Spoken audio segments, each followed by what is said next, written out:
오랜 시간 동안 다윗이 황무지와 그 다음에 여러 나라를 전전 움직이면서 다니면서 고난을 당했지만 사실 힘들어하신 것은 다윗이 아니라 하나님이었습니다.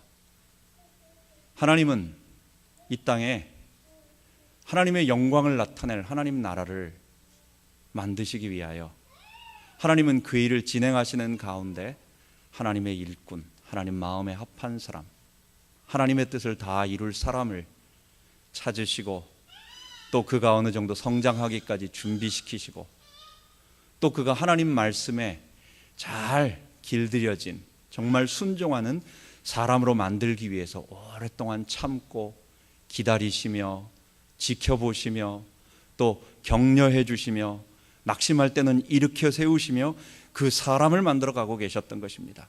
그래서 사실은 이 하나님의 뜻을 이루어 가시기 위하여 기다리시는 하나님이 훨씬 더 힘들었던 것입니다.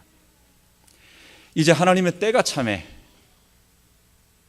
고통이 영원하진 않아요. 하나님이 우리의 눈에 눈물에 양이 차게 만들고 그리고 그 고통의 시간이 지나가서 우리가 어느 정도 될 때에는 이제 하나님의 사역을 시작하시는 것입니다. 하나님의 때가 참에 우리 역사의 주관자이신 하나님께서 다윗과 전혀 상관없이 사울왕, 그 다음에 사울의 오른팔 되었던 군대장관 아브넬, 그리고 사울 왕의 왕자라고 말할 수 있는 이스보셋, 하나님께서 조용하게 다 저절로 무너지도록 만드시고 이제 사울 집안에는 남은 자, 계승자는 한 10살 정도 남은 절뚝발이 불구 아이 이 무비보셋만 남은 것입니다. 하나님은 이제 다윗을 모든 백성들이 그를 섬기고 왕으로 하도록 저절로 그냥 막 진행이 되어지는 거예요. 하나님이 기다리고 계시다가 이제 이 땅에 이스라엘의 하나님 나라를 만들기 위한 그 일을 계속해 나가시는 것입니다. 이스라엘 백성들이 모두 모여옵니다. 우리가 하나님 다윗을 당신을 우리의 왕으로 모시기 원합니다. 백성의 마음이 그렇게 하나가 될 수가 사실은 없었어요.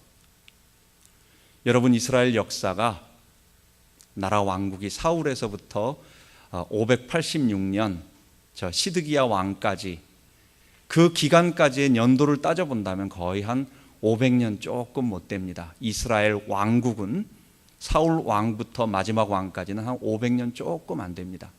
그런데 그 중에 통일된 왕국은 이 다윗하고 다윗의 아들이라고 말할 수 있는 솔로몬밖에 없어요. 불과 합치면 80년입니다. 나머지 이스라엘은 분리되어 있었어요. 왜? 이스라엘은 12지파가 나눠져 가지고 사람들의 마음이 다 나눠져서 하나는 요셉 지파의 적통, 그걸 잇고 있는 요셉의 찾아 에브라임 내가 주도권이다 말하고, 남쪽에서 유다는 하나님이 나에게 기름 부으셨다고 해가지고 이 둘이 싸우면서 그 둘로 갈라져 있는 그 상황이었어요. 그런데 하나님이 오랜 시간 다윗을 고난 가운데 눈물 흘리게 하시면서 모든 것을 준비시키니까 이제 북쪽에 있는 모든 백성들과 그들의 장로들이 와서 다윗에게 우리의 왕이 되어달라고 기쁜 마음으로 즐거운 마음으로 와가지고 왕을 세워달라고 하는 것입니다. 다윗이 그들과 언약을 맺고 왕으로 되게 되는 것입니다. 두 번째, 하나님의 때가 차니까 저절로 다윗을 왕으로 세우심과 동시에 그 다음에 하나 하신 일이 있었어요. 그게 바로 예루살렘이라고 하는 성을 얻게 하신 것입니다. 지금 다윗은 어디에 있냐면 헤브론에 있는데, 헤브론은 여러분 기억하실지 모르겠는데 아브라함이 막벨라 굴이라고 하는 그곳에 있는 굴을 하나 사서 사라와 그 다음에 자기 아내를 묻고 그 다음에 이스라엘 초대 족장들이 다 거기에 있었어요. 거기에 묻혔어요. 이삭과 야곱도 그 헤브론 아래에 있는 부엘세바 근처에서 있다가 마지막에는 다 헤브론에 와서 죽습니다. 그래서 지금 이스라엘의 3대 성지 중에 첫 번째가 예루살렘이고 두 번째가 헤브론입니다. 현재 그렇게도 중요하게 생각합니다. 그 헤브론에서 다윗이 왕이 되었는데, 그런데 다윗은 생각할 때 그 헤브론이 유다 지파의 중심이어서 좋기는 하지만, 그러나 전체 이스라엘로 볼 때는 그거는 저 아래쪽이에요. 남쪽이에요. 그래서 가나안 중부로 올라가서 전체 이스라엘의 수도를 세워야 되겠다라는 마음을 가지고 그는 이제 예루살렘으로 올라가는 것입니다. 예루살렘은 여호수아가 가나안을 정복할 때부터 이미 베냐민 지파에게 분배가 되고 그 이후에 유다 지파의 경계가 되는 지역에 있었지만, 이거는 워낙 견고한 성이었어요. 여기 사진 좀 보여주지. 이 예루살렘 성은 저렇게 본다면 지금 이스라엘 중부 쪽에 있는 위에서부터 아래까지 큰 산맥 같은, 우리나라의 뭐 태백산맥 그런 건 아닙니다. 뭐 그래봐야 한 1000m 아래로 있는 얕은 그 정도의 산들이죠. 그런 산들 사이에 아주 이렇게 언덕에 위치하고 있는 천혜의 요새였습니다. 위쪽에서 내려오는 저 빨간 선은 기드론 골짜기라고 해가지고, 저 기드론 골짜기에 큰 골짜기가 있고, 저 위쪽에서는 센트럴 밸리라고 되어 있으면서 니은자로 제가 그려놓은 거는 이게 흰놈의 골짜기, 아골 골짜기라고 말하는 것입니다. 그리고 거기에 언덕에, 지금 그림으로는 자세하게는 안 보이지만 이게 언덕에 이렇게 올라갔기 때문에 거기에 성을 쌓고 사람들이 살고 있으면 이것을 공격하기가 참 어려워요. 그리고 산 밑에 저기 보이는 곳에 보면은 기혼 샘물이라고 해서 산 꼭대기에 있으면서도 샘이 솟아나고 있어요. 풍성한 물이 나와요. 그렇기 때문에 저기는 옛날 아브라함 당시에 멜기세덱이 살렘 왕이었습니다. 그 아브라함 이전부터 여기에는 이미 오래전에 강력한 왕이 지키고 있었고 성이 구축되어 있었고 오랫동안 오던 것입니다. 여호수아가 가나안을 분배했지만, 그러나 이건 정복하지 못한 거예요. 하나님은 다윗을 통해서 이 예루살렘 성을 정복하게 하십니다. 그리고 이 예루살렘 성이 가나안 중부에 있기 때문에 천혜의 요새요, 산성이요, 기온 샘물을 통해서 풍부하게 버틸 수 있는 아주 좋은 입지적인 골짜기였는데, 하나님은 그것을 이스라엘 수도로 하셔가지고, 그리고 이스라엘 가나안 땅에 있는 많은 여러 지파들을 하나로 통합하면서, 그리고 주변에 이스라엘 하나님 나라를 대적하는 많은 나라들을 다 평정시키며 이 땅에 하나님이 원하시는 가나안 중심부의 하나님 나라를 회복하기 시작했습니다. 다윗이 예루살렘을 수도로 정하고 그리고 나서 이제 제일 먼저 한 일이 있습니다. 이게 오늘의 핵심입니다. 다윗은 예루살렘을 성을 만들고 나서, 정복하고 나서 그 정복한 성을 갖다 다시 한번 더 방벽을 더 두껍게 쌉니다. 그래서 더 튼튼한 요새로 만들고, 그리고 나서 제일 먼저 한 것, 이게 다윗의 신앙이고 다윗의 기본 생각이었던 걸 알게 돼요.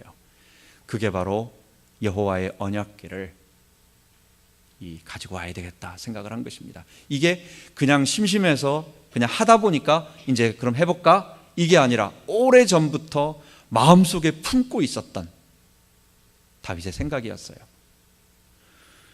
여호와의 언약궤는 여러분 아시다시피 지난번 사무엘상 5장에 아벡 전투, 블레셋 전투에서 홈리와 비느하스가 그 언약궤를 빼앗기고 난 다음에 그 언약궤는 실로 성전에서 떠나서, 성막에서 떠나서 그 다음에 이제 블레셋으로 갔다가 기럇 여아림이라고 하는 곳, 거기는 어디냐? 가드와 에스글론 그 위쪽에, 즉 이스라엘 중심부가 아닌 그 블레셋 근교에 있는, 즉 이스라엘 변방에 있는 한 집안이었어요. 거기서요 하나님의 언약궤가 70년 동안 있는 겁니다. 참 이게 미스터리예요. 왜 성막으로 가지고 오지 않았을까? 사무엘도 있었고 많은 이스라엘 백성들이 있었는데 그 당시에 성막에서는 언약궤 없이 거기서 제사를 드렸단 말인가? 어쨌든 정확한 이유는 알지 못하겠지만, 그 실제적인 그 당시의 상황은 잘 이해하지 못하겠지만, 어쨌든 하나님의 언약궤가 이스라엘의 하나님 나라 중심부가 아닌 사람들 마음속에 저 바깥에 가서, 저 변방에 가서, 하나님은 이스라엘 중심이 아닌 그곳에서 버림받고 그리고 그 아비나답이라고 하는 사람이 거기서 제사장은 아니지만 그 사람이 이것을 지키며 70년 동안 그 집에 있었어요. 이것을 알고 있는 다윗, 황무지에서 고통을 당하고 또 외국으로 피난당하면서 계속 고통당하면서 이스라엘의 하나님 만군의 여호와여, 하나님은 지금 이스라엘의 하나님이 아니라 저 변방에 버려져 있는 하나님인데 내가 왕이 되면 반드시 하나님을 이스라엘의 한가운데 우리의 가운데로 모시고 내가 살 것입니다 라고 그 마음속에 계속 가졌던 것입니다. 그래서 다윗은 이제 이 언약궤를 가지고 이제 옮겨오는데, 그런데 이 언약궤를 옮겨오는 과정 속에서 다윗은 놀라운 특별한 어떤 그 언약궤에 대한 하나님에 대한 마음 자세를 새롭게 하는 것입니다. 처음에 다윗이 언약궤를 이제 그 기럇 여아림 아비나답 집에서 가지고 와서 다윗성에 안치하려고 할 때에는 분명히 사무엘 하라든지 아니면 역대상, 여기에 두 가지의 다윗의 기록이 있거든요. 여기에 보면은 여호와의 궤를 메어 오려고 갔다라고 이렇게 몇 번이나 몇 구절에서 강조를 하고 있습니다. 그거는 언약궤를 가지고 온다라는 상투적인 표현이 아니라 원어적으로도 실제적인 사람이 어깨에 매서 제사장을 통해 가지고 오는 이 민수기 4장 15절에 말하고 있는 그 방법으로 가져오겠다라는 것이었습니다. 그런데 다윗이 아비나답의 집에 가서 그 언약궤를 갖고 올 때에는 들어갈 때는 분명히 내가 제사장을 통해서 다 그것을 아름답게 가지고 오겠다라고 언약궤의 규례대로 하나님께서 말씀하신 대로 제사장들의 제사장 지파인 레위 지파의 고핫 자손들이 어깨에다가 나무를 궤를 해가지고 매서 이렇게 와야 되겠다고 했는데 나올 때 보니까 기럇 여아림에서 떠날 때 보니까 소가 모는 수레에다 싣고 간 것입니다. 그리고 이제 나오기 시작하는 거예요. 하나님은 이 우사, 그래서 이제 그 새수레, 소가 끄는 새수레에다가 언약궤를 메고 가고 있는데 왜 그렇게 됐을까는 저는 생각을 해봤는데 성경을 다 찾아보고 해도 아마 이렇게 된 것 같습니다.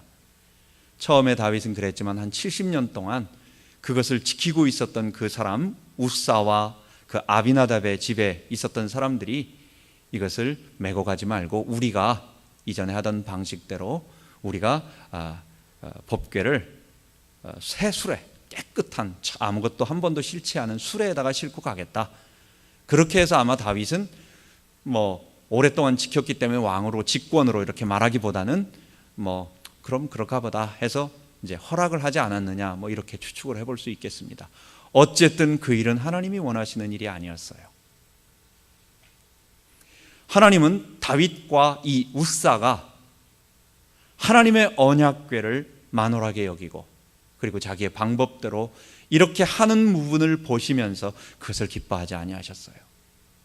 그래서 어느 정도 지나가다가 나곤의 타작마당이라고 하는 어느 지역에 갔을 때 하나님께서 그것을 거부시키는 것입니다. 이건 아니다 라고 하면서 소가 띠임으로 하나님께서 가시기를 그냥 수레에 실려서 자기의 임의적인 방법으로 사람들이 하나님이 원치 아니하는 것을, 그래서 여러분 언약궤를 갖다가 실어가는 거하고 그 다음에 어깨에 매는 건 어떤 차이가 있을까요? 여호와의 언약궤는 하나님의 임재를 상징하는 것입니다. 그건 하나님이라고 볼 수 있는 것입니다. 그 하나님을 짐처럼 물건으로 실어가느냐 아니면 사람의 어깨에 모시고 가느냐의 어떤 그런 신앙의 태도, 마음 자세, 하나님은 그것을 율법에 기록하여 주시고 어깨에 메고 가게 하셨는데 아비나답 아들 우사와 그리고 그 우사의 말을 들은 다윗은 바로 그것을 그대로 수레에 싣고 가게 한 것입니다. 나곤의 타작마당에서 하나님께서 이건 아니라고 하는 분명한 거부 의사를 표시하시면서 그리고 거기서 이 법궤가 예루살렘으로 가는 것을 하나님은 금하셨습니다. 왜냐? 나는 그렇게 너희들이 하고 싶은 대로, 너희가 가자고 하면 가고 너희가 놔두면 그 자리에 있는 나는 우상이 아니다라고 하는 것을 보여주시는 거예요. 소가 갑자기 돌부리에 뛰어가지고 뛴 건지, 여러분, 그런 건 아닙니다. 소가 갑자기 누가 시끄럽게 해가지고 깜짝 놀라서 그냥 펄쩍펄쩍 뛴 건지, 우리는 여기서 그 소가 뛴 것은 하나님께서 예루살렘으로 우상처럼 사람의 임의적인 방법에 의해서 실려가는 것을 거부하시는 것으로 보는 것입니다. 그런데 우사가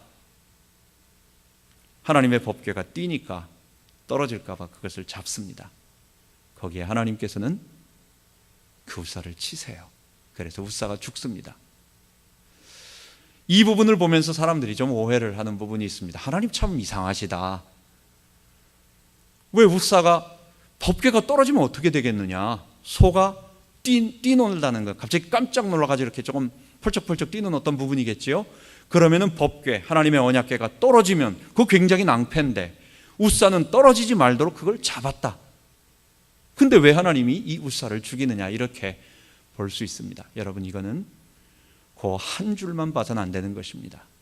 제가 지금 계속 설명했던 것처럼 하나님은 너희들이 마음대로 실어가면 실려가고, 하나님이 가라고 하면 가고, 너희들이 오라고 하면 내가 거기에 끌려가는 그런 존재가 아니라, 나는 우상이 아니라 내가 원하면 가고 원치 아니하면 가지 않는 인격의 전능자 창조주라는, 나는 절대적 자유라고 하는 것을 말씀하시는 것입니다.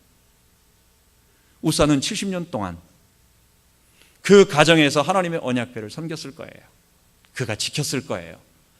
그가 제사장은 아니었지만 그 언약궤를 나름대로 제사도 드려봤고, 그리고 또 그것을 직접 관리하느라 근처까지 가봤을 거예요. 익숙해요. 내가 하나님을 섬겼어요. 내가 하나님을 지켰어요. 근데 우사가 잊어버린 게 하나 있어요. 아무리 하나님을 자기가 지키고, 아무리 섬기고, 아무리 자기가 하나님과 익숙하다고 해도, 아무리 하나님과 자기가 오랫동안 같이 자기가 그 하나님의 언약궤를 모시고 있었다 할지라도 하나님과 자기는 건너설 수 없는 큰 강이 있는 것입니다.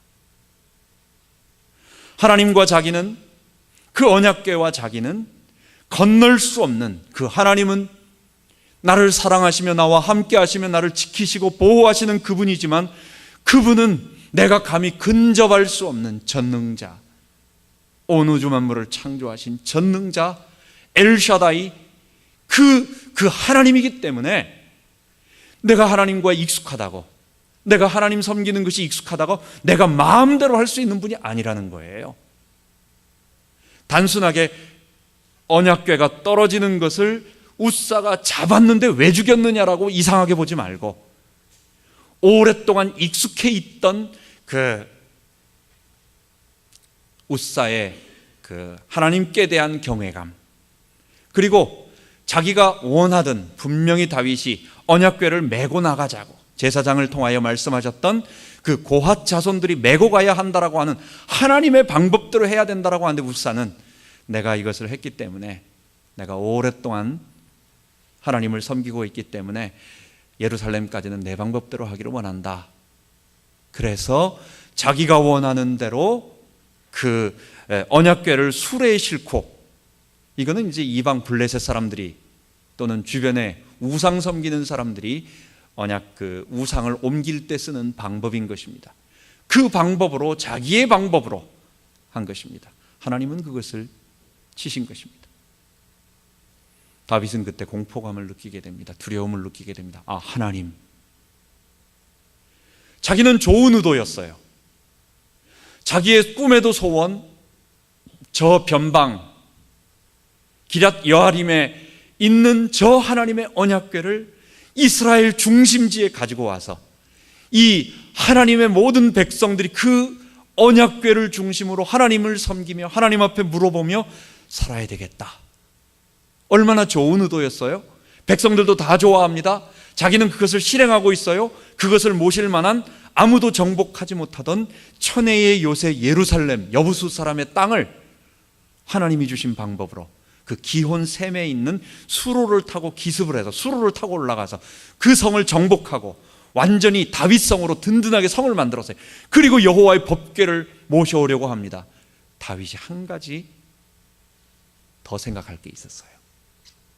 하나님은 내가 원한다고 가지고 온다고 오시는 분이 아니라 그분은 영원한 자유요, 그분은 절대적 자유요, 나는 그분을 섬기며 그분의 뜻을 따라서 그분이 오시기를 물어보고 그분의 방법대로 섬기는 거지 내가 가지고 오는 게 아니에요. 어쩌면 다윗이 처음에 웃사처럼 아마 그런 마음의 어떤 부분, 하나님에 대한 그 언약궤, 하나님과 자기에 대한 경외심이 조금 그 정도였던 것이었던 것 같습니다. 우리도 생각할 때, 신앙생활할 때 내가 열심히 믿고 있는데, 내가 하나님 잘 섬기고 있는데 내가 이렇게 섬기면 됐지, 하나님은 마음만 보시지 않아? 라고 생각하면서 내 동기가 옳다라는 것을 가지고 내 방법을 합리화시킬 때가 있어요. 하나님은 그것을 말씀하시는 것입니다. 그래서 다윗은 두려워하면서 자기도 웃사가 그렇게 언약궤를 사실은 자기의 방법, 만홀한 방법으로 하나님께 대한 경외감이 아닌 마치 자기가 이렇게 실어갈 수 있는 거라고 생각한 그런 것을 가졌기 때문에 하나님께서 자기를 벌하실까 봐 두려워서 자기의 다윗성으로 가져가지 못하고 그것을 오벳에돔의 집으로 잠깐 동안 옮겨두게 된 것입니다. 여러분, 웃사가 그것을 잡지 아니하였으면 어떻게 됐을까요? 언약궤가 떨어졌을까요? 언약궤가 떨어져서 산산조각 났을까요?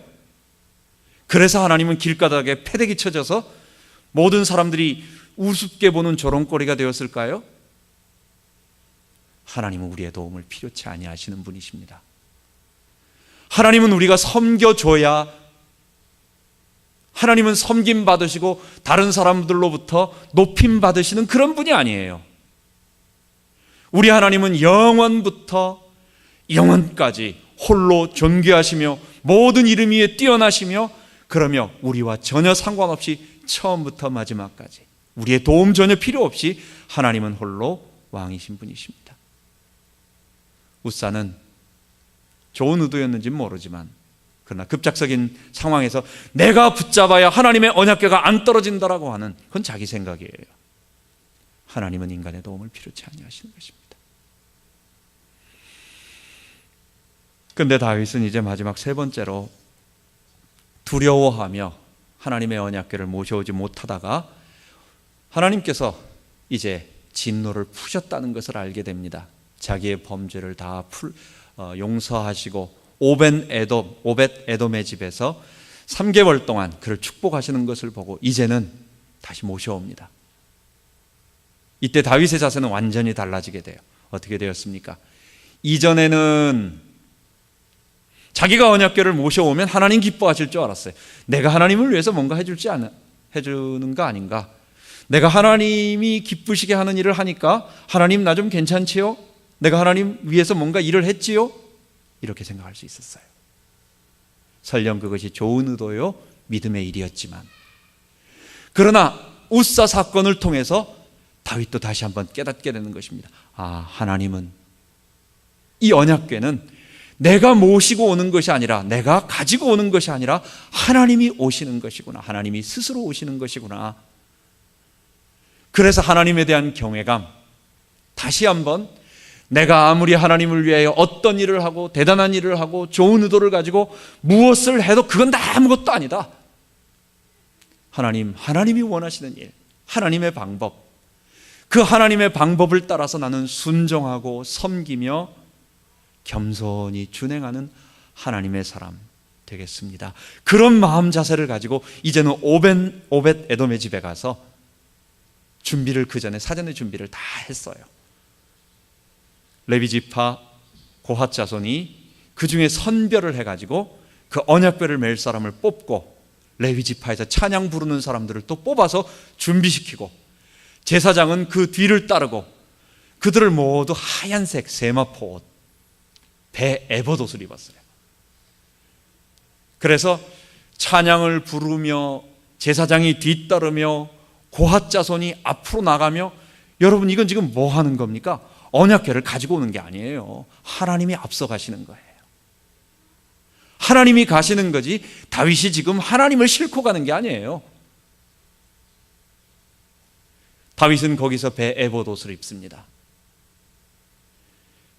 성으로 다윗이 배 에봇옷을 입고 막 기뻐하며 뛰노는 것을 볼 때에 미갈이 성전에서 이렇게 보다가 심중에, 마음속에, 왕이 에봇옷을 입고 저 속살도 보이면서 저게 뭐냐라고 우습게 여깁니다.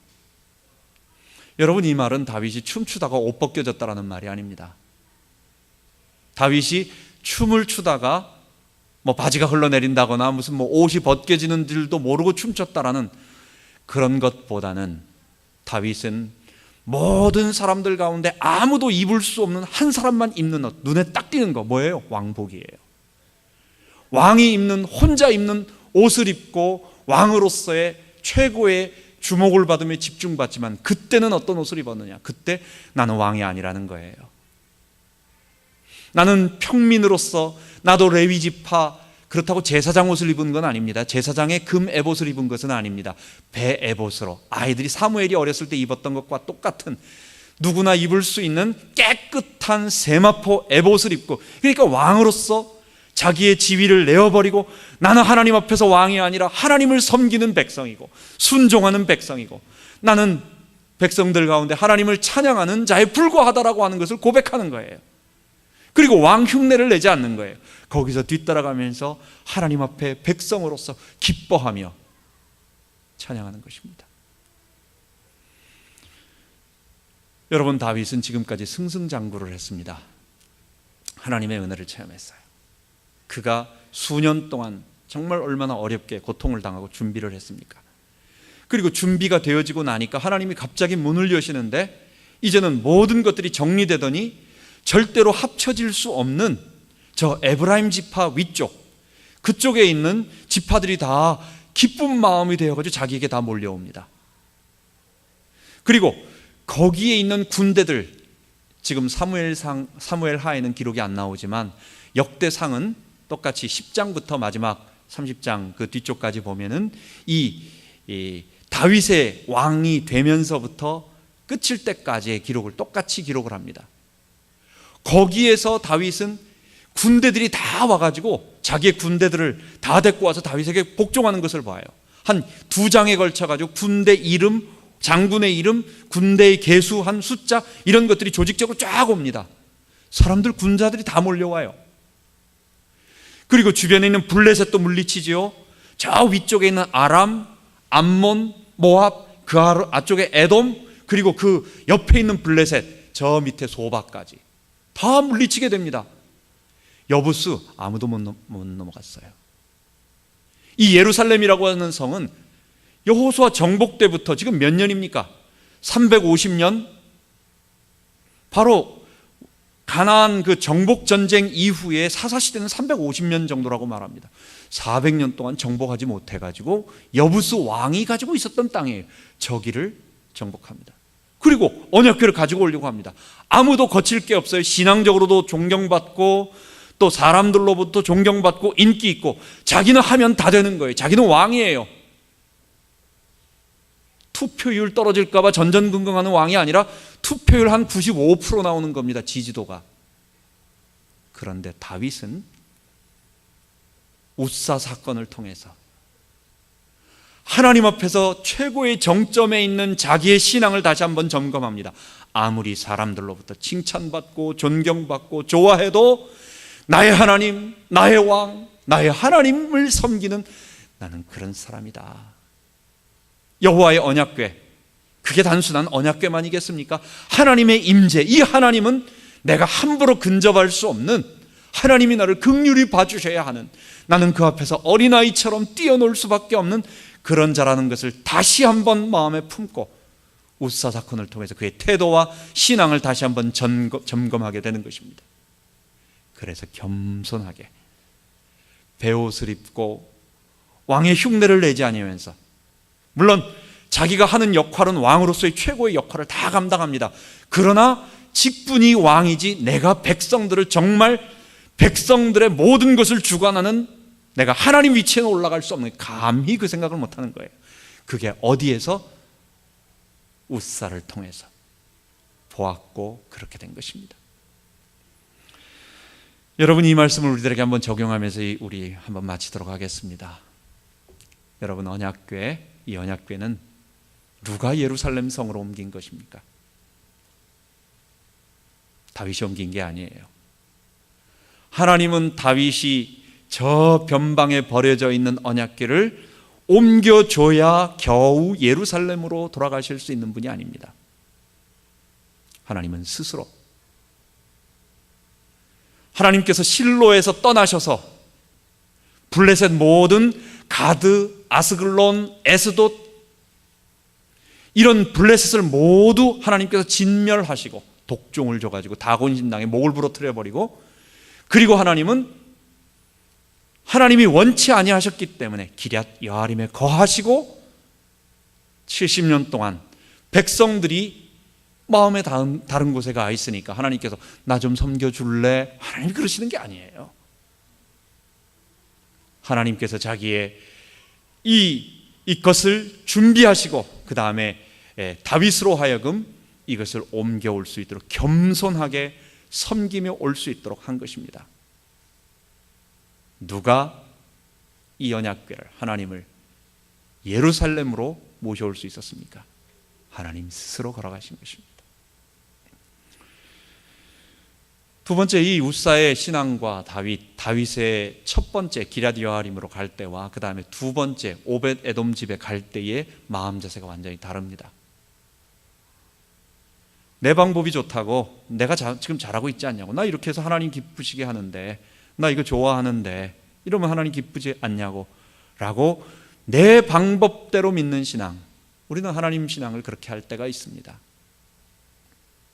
우리는 아차하면 하나님 섬기는 것도 내 마음속에 있는 종교적인 기쁨, 우리 어떨 때 보면은 저기 아프리카나 이런데 어떤 사람들이, 인도나 이런데 어렵게 사시는 분들에게 사람들이 가가지고 그냥 우리가 뭔가를 해주고 사진 찍어오고 막 그런 부분들이 좀 있습니다. 좋은 그 부분도 있지만 어떨 때 보면은 우리 마음 한 구석에 있는 남을 이렇게 도와줬다라고 하는 그런 내 기쁨을 얻기 위해서 그 사람이 실제로 원하지 않는 어떤 것들을 해놓고 그냥 그 사람들과는 상관없이 아주 동떨어진 걸 하지는 않겠지만은 정말 이 사람들에게 실제로 필요한 것보다도 내 만족을 위해 가지고 거기 가서 어떤 좋은 일을 해주고, 이 사람과는 상관없이 내 기쁨이에요. 그게 내 종교적인 어떤 기쁨, 남을 도와줌으로 말미암아 얻게 되는 내 기쁨, 이것을 위해서 어떤 행위를 하고 있는 거예요. 근데 밖에서는 잘 모르죠. 사람들이 볼 때는 잘하는 일이죠. 그러나 자세히 본다면 하나님은 그거 다 알고 계시거든요. 여러분, 우리의 신앙이 내가 기뻐하는, 내가 하나님 섬기는 것, 내가 주를 위하여 이런 것들이 내가 좋아서 내 기쁨을 만족시키기 위한 어떤 부분이 아닌가. 물론 이것이 구원 얻지 못하는 믿음, 다윗이 그렇다고 그 이전에는 무슨 하나님 안 믿는 사람이었습니까? 그런 차원은 아닙니다. 그러나 정말 하나님이 원하시고 쓰시고자 하시는 그 다윗의 중심을 볼 때 하나님은 무엇까지 원하시느냐? 너 중심적인 신앙이 아니라 하나님 중심적인 신앙. 우리는 그것에 맞춰서 우리 하나님을 섬기며 가야 되겠습니다. 신앙은 하나님을 내게 맞추는 것이 아니라 나를 하나님에게 맞추는 것입니다. 그렇기 때문에 우리는 하나님이 주신 방법대로 믿는 것입니다. 여기서 하나님께서 웃사를 통해서 우리에게 말씀해 주시는 것은, 하나님은 오늘 표현으로 나는 BMW를 타고 싶은데 니들이 나를 트럭에다 싣고 가? 그래서 삐진 게 아니에요. 하나님은 니들이 나를 이 짐짝처럼 이렇게 했느냐? 사실 그거는 제일 좋은 수레였어요. 한 번도 무슨 지나가는 염을 담던 그런 수레가 아닙니다. 한 번도 아무것도 싫지 않고 나름대로 최고의 최상급의 그것입니다. 운송 방법의 어떠한 잘못을 하나님께서 지적하시기보다는 그 언약궤에 대한 우리의 태도, 웃사와 다윗의 태도를 지금 말씀하시는 것입니다. 나는 너희들이 실어간다고 실려가는 자가 아니다라는 거예요. 나는 너희들이 움직인다고 해서 내가 그냥 기뻐하고 그냥 고마워하고 거기서 나를 섬겨주기를 나는 구걸하는 자가 아니라는 거예요. 하나님은 우리의 찬양과 경배와 영광과 존귀를 영원토록 세세토록 받으시게 합당하신 영원하신 하나님, 전능하신 분이십니다. 그래서 우리는 그분이 우리에게 주신 방법대로 믿어야 되겠어요. 하나님은 하나님을 섬기는 방법을 우리에게 말씀해 주셨습니다. 요즘 텔레비전에 한국 뉴스에서 계속 나오는 구원파라고 하는 어떤 뭐가 있습니다. 그 결과가 계속 비참하게 되어지는 것을 보면서 저는 이 사람들에게 확신이 넘쳐. 그 사람들이 자기들이 열심히 믿는다고 얼마나 나름대로 똘똘 뭉치고 자기들은 구원받았다고 하고 자기들은 확신 가운데 최고로 믿는다고 하지만 가만 살펴보십시오. 성경이 말하는 게 아니에요. 우리의 구원, 하나님은 예수 그리스도의 십자가의 보혈 외에는 절대로 하나님의 백성이 될 수 있는 길을 열어주지 아니하셨습니다. 십자가가 뭡니까 도대체? 하나님이 우리에게 주신 십자가가 뭡니까? 하나님 섬기는 방법을 하나님이 직접 언약궤를 고핫 자손, 제사장이 매는 것이 아니라 레위 지파의 고핫 자손들이 어깨에 메고 섬기며 가도록 만든 그 방법, 오늘 이 시간에는 뭡니까? 하나님을 섬기는 방법은 하나님이 내신 길, 예수 그리스도의 십자가를 통하지 않고는요 안 되는 거예요. 십자가는 우리의 죄를 얘기하는 것입니다. 나의 죄인됨을 고백하는 것입니다. 십자가를 얘기할 때는 그 십자가가 나의 모든 죄를 정결케 하고, 하나님 나는 전적으로 부패하고 나는 전적으로 무능력한, 나는 정말 뼛속같이 뼛속 깊이 나의 속에 내가 주인 되어 살고자 하고, 나는 여전히 지금 조금 아닌 것 같아 보여도 내 죄의 본성은 마치 활을 쏠 때에 온 힘을 당겨서 활의 시위를 당겼을 때에 이 활이 다시 본위치로 돌아가고 싶어하는, 화살줄이 원위치로 돌아가고 싶어하는 그 탄성, 그 복원력, 그 힘으로 나의 죄의 본성이 나를 끌어당기고 있다고요. 나는 다시 원래대로 돌아가고 싶어. 나는 죄의 본성으로 가고 싶어. 나는 그래서 내가 스스로 깨닫고 자꾸만 하나님 앞에 나아가고 내가 죄인임을 고백하고 내가 십자가를 붙잡지 않으면 언제 모르게 눈 깜빡하면 저기 원래 위치로 가 있는 사람들이에요. 우리 그렇게 센 사람들 아니에요. 십자가를 얘기한다는 것은 그걸 얘기하는 겁니다. 하나님 나는 부족합니다. 그런데 우리 주 예수 그리스도의 십자가로 말미암아 내 모든 죄가 용서받고 나는 구원받고 하나님의 값없이 주시는 은혜, 이거 공짜로 줬다라는 것은 값이 싸구려라는 얘기가 아닙니다. 너무 값이 크기 때문에, 우리가 값을 지불할 수 없기 때문에 1만 달란트, 보통 사람들이 도저히 이 돈을 벌어가지고, 여러분 우리가 한 10,000불 빚진 거는요, 우리가 한 달에 500불, 1,000불 이렇게 열심히 돈을 모아서 긴축해가지고 갚을 수 있어요. 그러나 100만 불, 우리 밀리언, 빌리언 빚진 거는요, 여러분 어떡합니까? 못 갚는 겁니다. 갚으려고 노력하지 말라는 얘기가 아니라 불가능한 겁니다. 하나님께서 우리에게 베푸신 은혜를 보답하려고 우리가 그 가격을 따지려고 한다면 안 되는 거예요. 그러니까 너가 도저히 이것을 값으로 살 수 없기 때문에 거저준다는 거예요. 그래서 믿음으로 받아들이라는 거예요.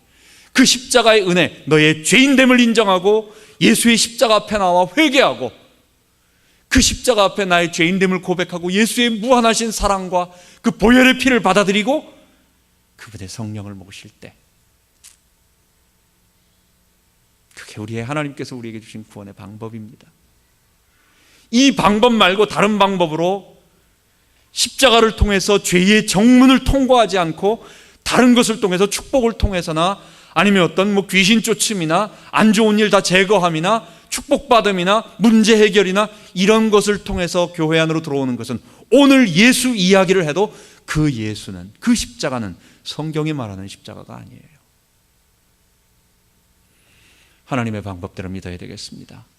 하나님의 방법은 구원받은 자들이 교회를 형성하는 것입니다. 주님 오실 때까지 교회는 계속될 것입니다. 소아시아의 7교회처럼 어떤 교회들은 큰 교회들도 있을 것입니다. 그런데 그 교회들은 어떨 때는 냉랭하고 어떨 때는 살았다고 나나 죽었고 어떨 때는 뜨겁지도 않고 차갑지도 않고 뭐 이런 상태 속에서 있지만 또 하나는 극단적으로 니골라당의 교훈과 그 다음에 바알 우상숭배 음녀 이세벨의 교훈을 받아들여서 교회도 아닌 엉뚱한 교회로 나가버리지만 그러나 하나님은 두 교회를 보고 계신 것입니다. 그리고 그 두 교회가 끝까지 적은 가운데 너의 힘이 적지만 믿음을 지키며 나갔던 그들을 통해서 하나님은 이 땅에 많은 눈물 흘리는 성도들과 십자가를 사랑하는 그들을 통하여 교회를 이끌어 가시고 하나님 나라를 확장해 가신 것입니다. 여러분, 이 땅에 많은 하나님 섬기는 신실한 죄종들이 곳곳에서 눈물 흘리며 이 하나님 나라를 기도하고 있습니다. 우리도 그들 중에 하나 되기를 바랍니다. 이 땅에 많은 정말 진실되게 하나님을 섬기며 우리 주 예수 그리스도의 보혈의 피 아니고는 안 된다라고 하는 것과 그리고 이 교회를 통해서 하나님이 하나님의 일을 하신다는, 그래서 하나님 나라를 이 땅에 이루는 그 일을 이번 우사를 통해서, 우사의 죽음을 통해서 우리의 마음 자세를 하나님 앞에 바로 갖고 우리가 그런 신앙을 회복하기 바랍니다. 기도하겠습니다. 우리 아버지 하나님, 감사합니다. 오늘은 성경에 다윗이 아무리 좋은 의도를 가지고 언약궤를 예루살렘 성에 모시려고 했지만 그러나 그것은 하나님 한 가지를 더 확인해야 할 부분이 있었습니다. 하나님은 우리가 원한다고 움직이고 또 내가 한다고 해서 되는 것이 아니라 하나님 스스로 영원히 자유하신, 그리고 우리는 그분을 섬기고 헌신하고 모셔야 하는 하나님과 우리 사이의 자세를 하나님 우리가 다시 한번 알게 하여 주옵소서. 우리 주님의 교회가 주님을 위하여 일한다고 하지만 하나님 우리 부족한 건 많습니다. 그러나 하나님의 방법을 우리는 아는 대로 이 십자가의 은혜와 그리고 하나님 나라 구원을 교회를 통해서 이루는 일을 우리가 계속해서 하기를 원합니다. 하나님 이 방법을 통해서 많은 사람들 구원 얻게 하시고 하나님 큰 영광 받아 주옵소서. 우리 주 예수 그리스도 이름으로 기도하옵나이다. 아멘.